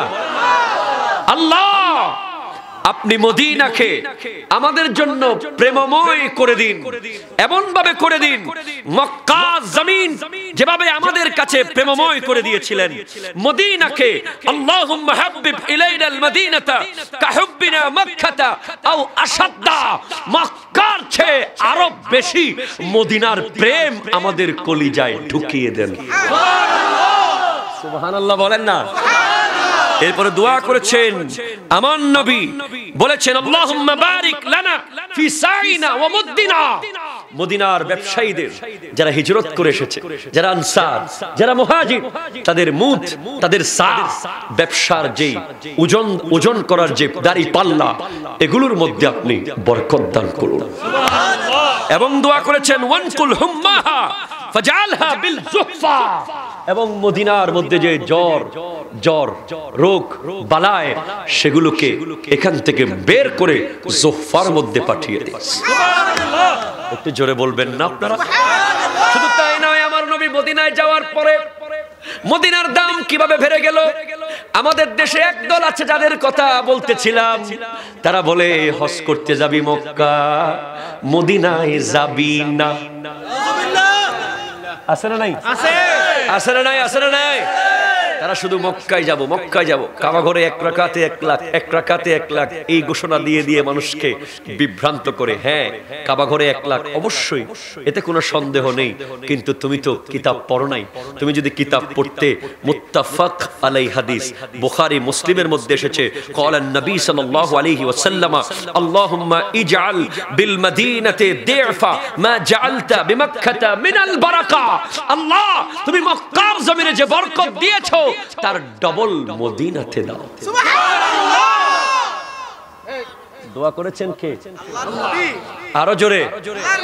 আমার নবী দোয়া করেছেন, আল্লাহ তুমি মক্কায় যে বরকত দিয়েছো তার ডবল মদিনাতে দাও। তাহলে আমি নিশ্চিতভাবে বলতে পারি, প্রেমিকদের জন্য মক্কায় 1 রাকাতে 1 লাখ হলে মদিনাতে 1 রাকাতে 2 লাখ। ঠিক কিনা? নবীর দোয়া কবুল হয়েছে কিনা? নবীর দোয়া কবুল হয় না এরকম সন্দেহ করলে ঈমান থাকবে না। ঈমানদার দাবি করা যাবে? যাবে? যাবে না। দেশপ্রেম দরকার আছে, ঠিক কিনা? আমি আমার যুবক ভাইদেরকে বলে যাই, মনে রেখো ডিজে আমাদের নয়, ঠিক কিনা? কথা কর, ঠিক কিনা? এই কয়দিন পরে আসবে 31st নাইট, 1 জানুয়ারি। আমাদের যুবক ভাইদের অবক্ষয়ের অনেকগুলো কারণ, তার মধ্যে একটা হলো ইহুদি খ্রিস্টানদের চরিত্র, তাদের কালচার আমরা গ্রহণ করে নিয়েছি। 31st নাইট উপলক্ষে আমরা যেভাবে করি, নাচানাচি, কুঁদাকুঁদি, দৌড়াদৌড়ি, লাফালাফি, মনে রেখো 31st নাইট আমাদের নয়, আমাদের হলো 1 মুহররম। ঠিক কিনা বলেন না? আমরা 1 মুহররম করব। আমরা বিজয় দিবস উপলক্ষে ডিজে গান করব না, বিজয় দিবস উপলক্ষে নাচানাচি করব না, লাফালাফি করব না। আমার নবী যেদিন মক্কা বিজয় করেছিলেন, আমার নবী মক্কার জমিনে যখন প্রবেশ করছিলেন, আমার নবীর নূরানি জিসিম মুবারক উটের উপরে সওয়ার ছিল, আমার দয়াল নবীর মাথা মুবারক নিচের দিকে ঝুঁকানো ছিল। আমার নবী আল্লাহর দরবারে শুকরিয়া করতে করতে মক্কার জমিনে প্রবেশ করে ওনার দুধ বোন উম্মে হানির ঘরে প্রবেশ করে সর্বপ্রথম 8 রাকাত নামাজ পড়েছে। একটু জোরে বলেন না ভাই। আমি দেখেছি আমার ভাইয়েরা বিজয় দিবসের অনেক চিত্র আমি দেখেছি, তার মধ্যে একটা দেখেছি কোরআনের পাখিরা যারা সামনে কোরআন শরীফ খুলেছে, বুকের মধ্যে লাল সবুজের পতাকা রেখেছে, তারা দোয়া করেছে, আল্লাহ যাদের রক্তের বিনিময়ে এই দেশ পেলাম, আল্লাহ তুমি তাদেরকে জান্নাতের আলা মাকাম নসিব করে দাও। আরো জোরে বলে। মনে রাখবেন, দেশ প্রেম মানে শুধু 16 ডিসেম্বর দেখালে হবে না, 26শে মার্চ দেখালে হবে না। দেশ প্রেম মানে সারা বছর দেশের সম্পদের রক্ষণাবেক্ষণ করতে হবে। ঠিক কিনা কথা বলেন? দেশের পানি অপচয় করা যাবে না, দেশের চুলার গ্যাসের সুইচ অন রেখে বাচ্চার কাঁথা শুকানো যাবে না। কথা কয় না? আছে না নাই? আমাদের মা বোনদেরকে বলছি, মাইকের আওয়াজে যারা শুনছেন, আপনারা বলেন সকালে তো রোদ উঠবে না, গ্যাসের চুলা চালাইয়া উপরে দিয়া দে কাঁথা আর বালিশ। ঠিক কিনা কথা কন? মাত্র 1 টাকার ম্যাচের কাঠি বাঁচাতে গিয়ে ঘন্টার পর ঘন্টা আমার দেশের খনিজ সম্পদ গ্যাস জ্বালিয়ে রাখে। আমার দেশের রাস্তা ঘাটে আমার দেশের মানুষ ময়লা আবর্জনা দেখলেই খালি জনপ্রতিনিধিকে গালি দেয়। কেন? দেশটা তো তোমার, ঠিক কিনা? তুমি দেখো না এই পৃথিবীর সব দরজা বন্ধ যখন হয়ে গেছে আবার দেশে আসতে হয়েছে, ঠিক কিনা? দেশটা কত গুরুত্বপূর্ণ, দেশটা কত আপন তুমি তখন বুঝবে যখন তুমি প্রবাসে থাকবে। আমার প্রবাসী ভাইয়েরা আজকে দেখতেছে ভিডিওর মাধ্যমে, আমার প্রবাসী ভাইদেরকে জিজ্ঞেস করলে বুঝতে পারবে দেশের মাটি কত প্রিয়, দেশের মাটির টান কত মধুর, দেশের টান কত প্রাণবন্ত। দেশের কথা যখন তাদের মনে পড়ে তারা একটা নির্জন কামরায় গিয়ে ঘন্টার পর ঘন্টা শুধু কাঁদতে থাকে। কারণ এটা চট্টগ্রাম আর চাঁদপুর নয় যে গাড়ি নিয়ে দৌড়ে চলে আসতে পারে। এটা দুবাই থেকে বাংলাদেশ, সৌদি আরব থেকে বাংলাদেশ, ওই মিডল ইস্ট থেকে বাংলাদেশ। তাদের বুক ফেটে যায় তারা যখন ওই আরব দেশের, ওই বিদেশের, ওই মুদির, ওই কফিল ওরা যখন একটু বড় আওয়াজে কথা বলে, একটু ধিক্কার দেয়, একটু কষ্ট দেয়, তখন আমার ভাইদের কলিজার ভিতরে একটা সাহস থাকে, বের করে দিলে দিবি, আমার তো দেশ আছে। ঠিক কিনা কথা বলে? ওই রোহিঙ্গাদেরকে জিজ্ঞেস করেন দেশ কত ইম্পর্টেন্ট, ঠিক কিনা? আজকে আমরা দেশ পেলাম, মূল্যায়ন করতে জানি নাই। আমরা বড় আজব মানুষ, আমরা নিজের দেশকে নিজে গালি দিই, ঠিক কিনা কথা বলেন না? আমরা নিজেকে নিজের দেশকে গালি দিই। বাঙালির হতাহত দেনা, বাঙালি তো যে কোনো নেগেটিভ কিছু আসলেই বলি বাঙালি, যে কোনো নেগেটিভ কোনো কথার উদাহরণ দিতে বাঙালি বলি। কেন বলবেন এই কথা? আপনি কেন এই কথা বলবেন? এই বাংলাদেশে অনেক বড় বড় মনীষীর জন্ম হয়েছিল। এই বাংলাদেশে গোটা বিশ্বের অনেক বড় বড় ওলি আল্লাহদের কদম এই বাংলাদেশে পড়েছে। আপনি গোটা বিশ্বে একটা দেশ আমাকে দেখান যেই দেশকে ওলি আল্লাহর দেশ বলা হয়। একটা দেশ আছে সারা বিশ্বের মানচিত্রে, সেটা হলো আমার বাংলাদেশ, যেই দেশকে ওলি আল্লাহর বাংলাদেশ। ঠিক কিনা বলেন না? আপনি গোটা বিশ্বে একটা দেশ দেখাতে পারবেন না যেই দেশের বিমানবন্দর আল্লাহর ওলির নামে, শাহজালালের নামে ঢাকা বিমানবন্দর, শাহপরানের শাহ আমানতের নামে চট্টগ্রাম বিমানবন্দর। আপনাকে বুঝতে হবে, আমরা যদি আজকে আমেরিকার বাসিন্দা হতাম হয়তোবা আমরা অনেক ডলার পেতাম, টাকা পেতাম, দুনিয়া পেতাম। আমরা যদি ইউরোপের বাসিন্দা হতাম আমরা উলঙ্গপনায়, বেহায়াপনায় লিপ্ত হয়ে যেতাম। আমরা যদি ওই দুবাই, ওই বিশ্বের বড় বড় কান্ট্রিগুলোর বাসিন্দা হতাম হয়তো বড় পয়সাওয়ালা হতে পারতাম। কিন্তু এই বাংলাদেশের বাসিন্দা হয়ে গৌরব করে বলতে পারি এই দেশ হলো আমার নবীর প্রেমিকের বাংলাদেশ। হাত তোলে। আল্লাহু আকবার। নারায়ে রিসালাত। আহলে সুন্নাত ওয়াল জামাত জিন্দাবাদ, জিন্দাবাদ। পবিত্র ঈদ মিলাদুন নবী জিন্দাবাদ, জিন্দাবাদ।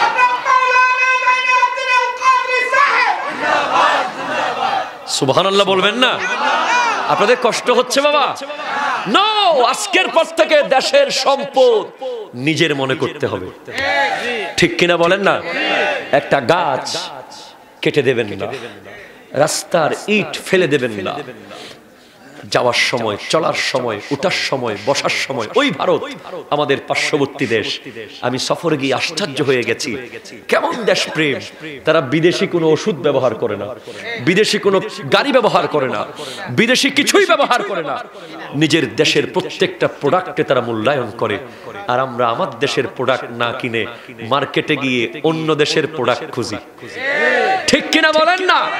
আর আমার দেশের যারা প্রডিউস, যারা বড় বড় ব্যবসায়ী ভাইয়েরা, যাদের হাত ধরে দেশ এগিয়ে যাচ্ছে, আমি আপনাদের করজোরে মিনতি করছি, মনে রাখবেন আপনাদের দুর্নীতি, আপনাদের নিপীড়ন, আপনারা যদি প্রোডাক্ট উৎপাদন করতে গিয়ে দুর্নীতি করেন, কাল কিয়ামতের মাঠে আপনাকে আল্লাহর আদালতে দাঁড়াতেই হবে। আজ আপনি দেখতে পাচ্ছেন গার্মেন্টস সেক্টর আমার দেশকে বিশ্বের বুকে মাথা উঁচু করে দাঁড়ানোর ব্যবস্থা করেছে, ঠিক কিনা কথা বলে? আমার দেশের ইলিশ গোটা বিশ্বে সমাদৃত, আমার দেশের আম বিশ্বের বিভিন্ন দেশ নিয়ে যায়। আমার দেশের বিভিন্ন পাট শিল্প, আমার দেশে বহু কিছু আছে। আমার দেশের প্রত্যেকটা ব্যবসায়ী, প্রত্যেকটা শ্রমজীবী, প্রত্যেকটা কলকারখানার মালিক যদি দুর্নীতি থেকে দূরে এসে সঠিক প্রোডাক্ট উৎপাদন করে, বিশ্বের অন্য কোনো দেশের কাছে আমাদের মাথা নত করতে হবে না, কারণ আমাদের সাথে আছে আল্লাহর বড় বড় ওলিদের দোয়া। ঠিক কিনা? কথা জোরে বলেন, ঠিক কিনা বলেন? আমরা গৌরবান্বিত, আমরা ছোট্ট বাংলাদেশ হলেও এই ছোট্ট জায়গার ভিতরে ঠাঁই করে নিয়েছেন অনেকগুলো আল্লাহর ওলি। আল্লাহ কবুল করুক, আমিন বলেন। বাবারা আমার কোন ভণ্ডামির সাথে আমরা নাই, ঠিক কিনা বলেন না? আমরা ওই সব ওলি আল্লাহদের সাথে আছি যারা শুধু ওলি নয়, যারা বড় বড় আলেম। ঠিক কিনা বলেন? যাদের কাছে ইলমে ফিকহ আছে, ইলমে তাসাউফ আছে, যারা কোরআন সুন্নাহর জ্ঞান অর্জন করার পরে আল্লাহর ওলি হয়েছেন, তাদের সাথেই আমরা আছি। কোন মূর্খ, দামিশ, জ্ঞানহীন, কোরআন সুন্নাহর জ্ঞান নাই, এই ধরনের ভেজাল ভণ্ড ওলি নামে বলির সাথে আমাদের সম্পর্ক নাই। ঠিক কথা কোন? ঠিক কিনা বলেন? আজকে একদল আমাদেরকে মাজার পূজারী বলতে চায়, একদল আমাদেরকে আজকে কবর পূজারী বলে। তাদেরকে আমরা আবারও জানিয়ে দিতে চাই, খবরদার, আমরা মাজার পূজা করি না, আমরা কবর পূজা করি না, আমরা মাজার জিয়ারত করি। ঠিক ঠিক কিনা বলেন না? আজকে তোমরা চেষ্টা করলেও ইতিহাস বিকৃত করতে পারবে না। আল্লাহর ওলিদের ব্যাপারে তোমরা যখন আঙ্গুল তুলো, তখন চারটা আঙ্গুল তোমার দিকে এসে তোমাকে বলে, এই তুই তো হিন্দু, তোর পরিবারের উত্তর বংশ গভীরে গেলে হিন্দু পাবি, তুই মুসলমান হয়েছিস হযরতে শাহজালাল ইয়ামানির কারণে। ঠিক কিনা কথা বলেন? তুই মুসলমান হয়েছিস শাহ আমানতের কারণে, শাহ পরানের কারণে, বাজিদ বুস্তামির কারণে।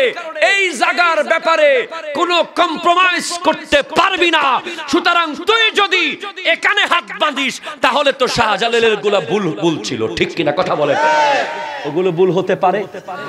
শাহ পরানের নামাজ কি ভুল হতে পারে? শাহ আমানতের নামাজ ভুল হতে পারে? শাহ সুলতান বলখির নামাজ ভুল হতে পারে? ওনারা সবাই নামাজ পড়েছেন এখানে। সুবহানাল্লাহ বলেন। এখানে নামাজ শুরু হয়েছে মাত্র 1 বছর আগে।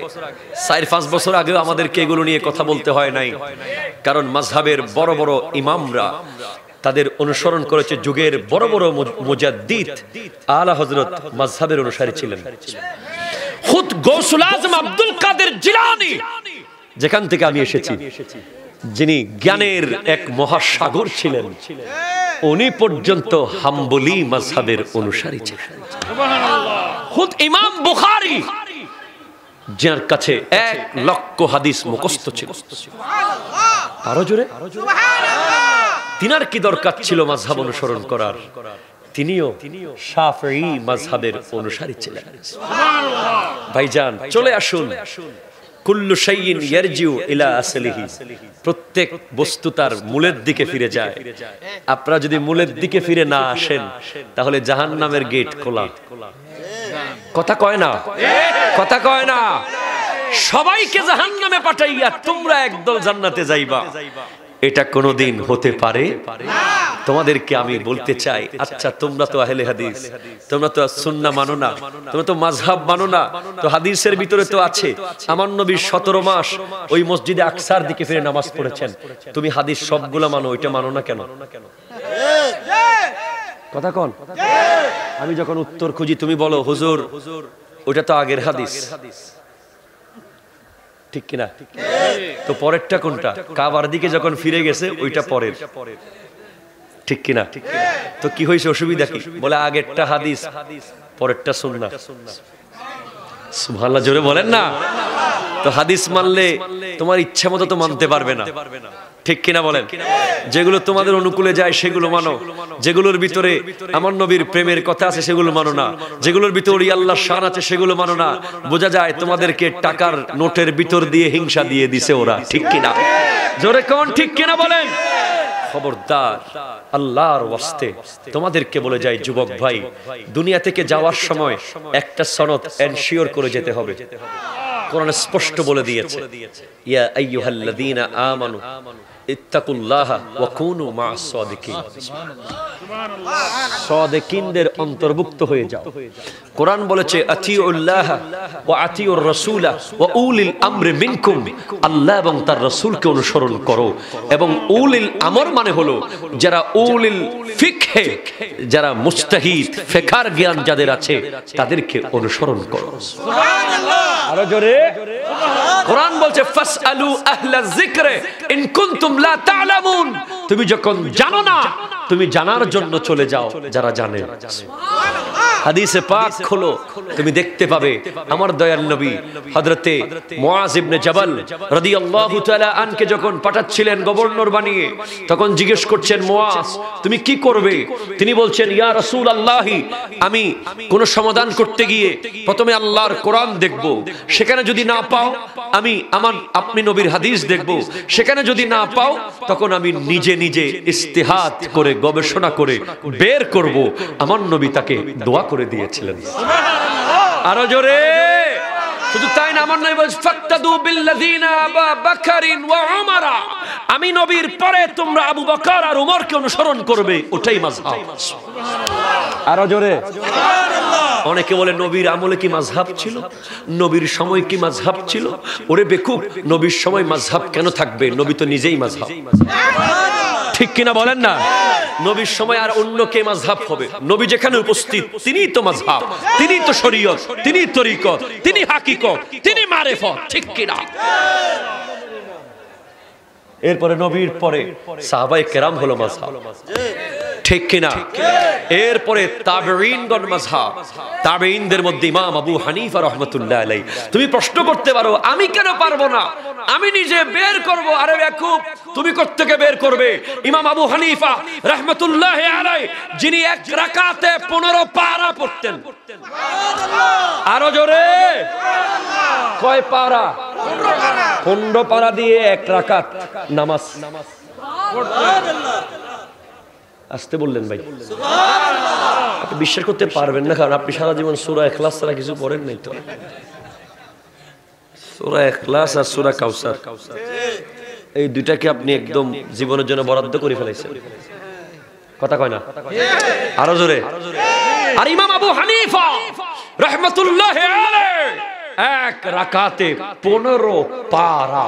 সুবহানাল্লাহ, 2 রাকাতে 30 পারা কোরআন শেষ করতেন।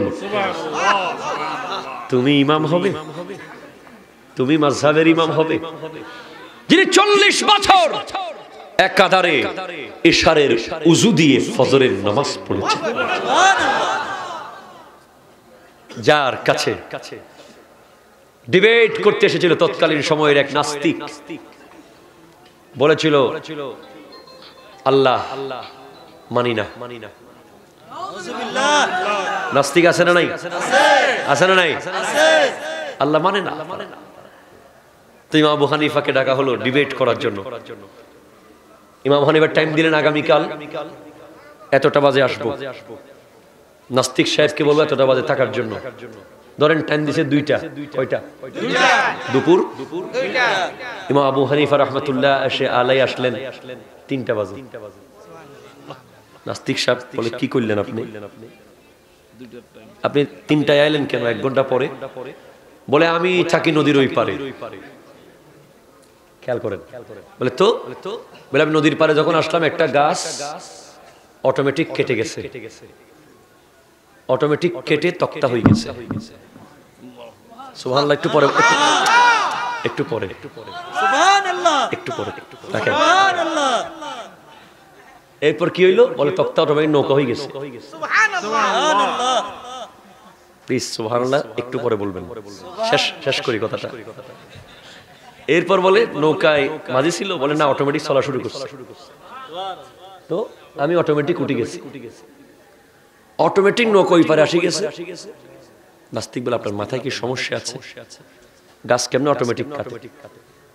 নৌকা কেমনে অটোমেটিক চলে? নৌকা কেমনে অটোমেটিক আবার বানায়? খালি সমস্যা তো দেখতেছি আপনার মাথায়।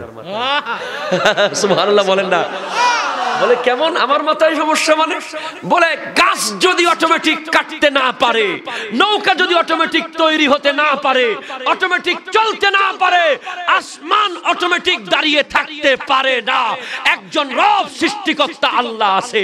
হাত তুলে বলেন ঠিক কিনা?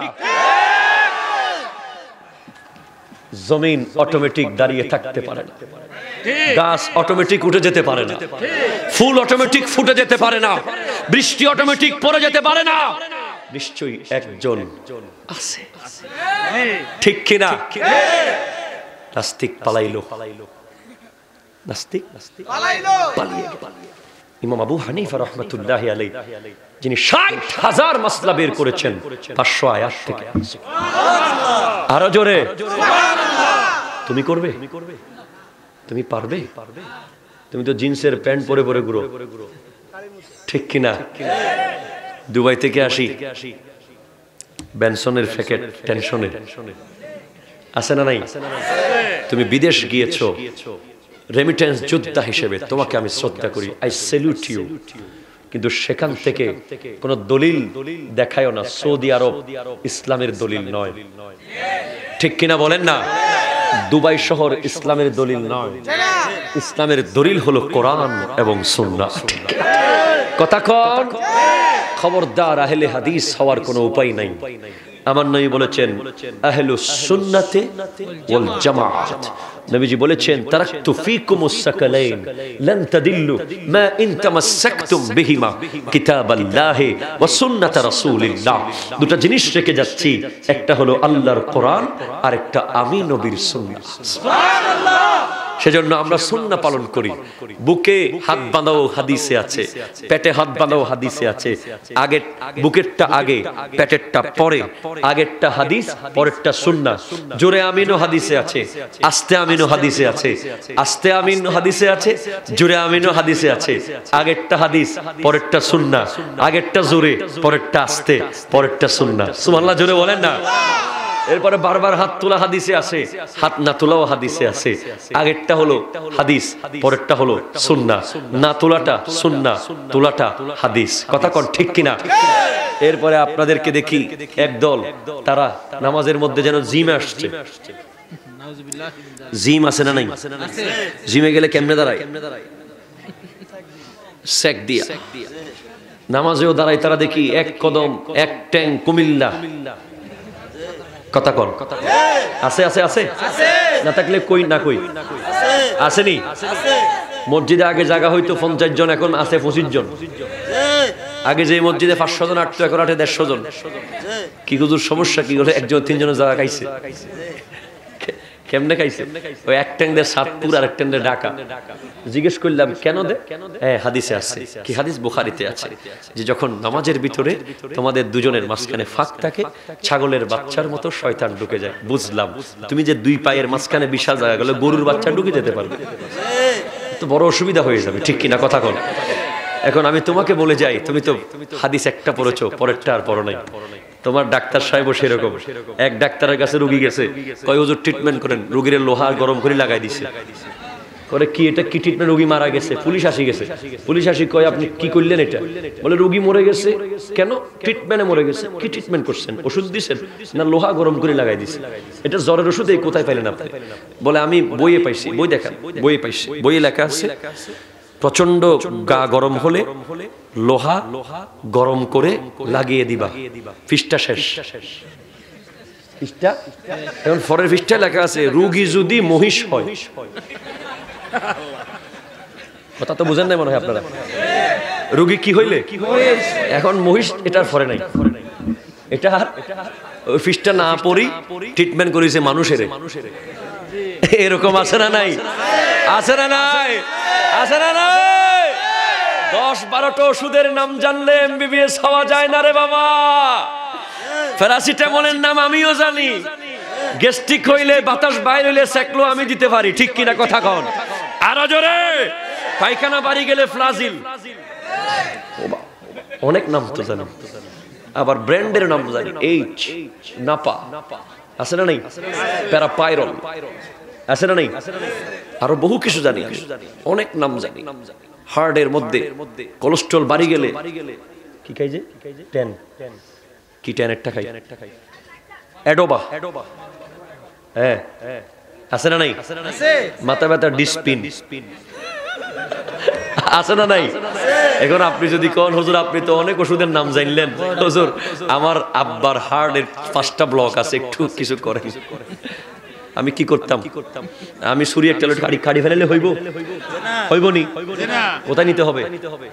বাংলাদেশের সবচেয়ে বড় ওপেন হার্ট সার্জারি যিনি করেন, আমি যাকে চিনি, আমার আব্বাকে যিনি করেছেন ইউনাইটেড হাসপাতালে, যার নাম ডক্টর জাহাঙ্গীর কবির, তিনি, তার কাছে নিতে হবে। ঠিক কিনা কথা বলেন? কারণ তিনি এই বিষয়ে দক্ষতা অর্জন করেছেন। 10-12টা ওষুধের নাম জানলে যেভাবে ডাক্তার হওয়া যায় না, 10-12টা বাংলা হাদিস মুখস্থ জানলে মুফতি হওয়া যায় না। ঠিক কিনা? ঠিক কিনা? আমরা দাখিল পাশ করলাম, বুখারী ধরতে দেয় নাই। আলিম পাশ করলাম, বুখারী মানে ইন্টার। ফাজিল পাশ করলাম, তারপরও বুখারী ধরতে পারি নাই। কামিল প্রথম বর্ষে পড়লাম, তারপরও না।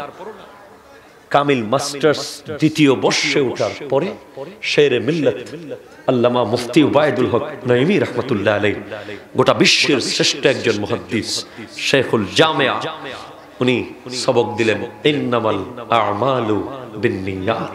সুবহানাল্লাহ। তুমি ওমা কথা কইলে বুখারীতে, কথা কইলে বুখারী কই পাইছো তুমি? এই তো অ্যান্ড্রয়েডে আছে না নাই? অ্যাপস কতগুলো আছে। হুজুর এটা তো জাল হাদিস, এটা দুর্বল হাদিস, এটা লাল হাদিস, এটা সাদা হাদিস, এক এক তাল শুরু করে দিছে। কথা কোন ঠিক কিনা কোন না? তোমাকে এগুলো করার দায়িত্ব দিয়েছে কে?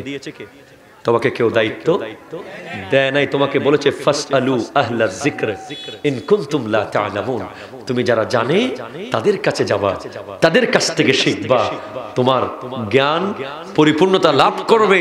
যারা জানে তাদের কাছে গেলে আমার আল্লাহ বলতে লাগলেন, আমার আল্লাহ বলতে লাগলেন, যারা জানে আর যারা জানে না তারা কখনো এক এক এক ওয়াল্লাযিনা লা ইয়ালামুন, যারা জানে তারা জানে না তারা কখনো এক হতে পারে? হাল ইয়াস্তাবিল লাযিনা ইয়ালামুনা ওয়াল্লাযিনা লা ইয়ালামুন, যারা জানে আর যারা জানে না তারা এক নয়। যুবক ভাইয়েরা, শেষ কথা,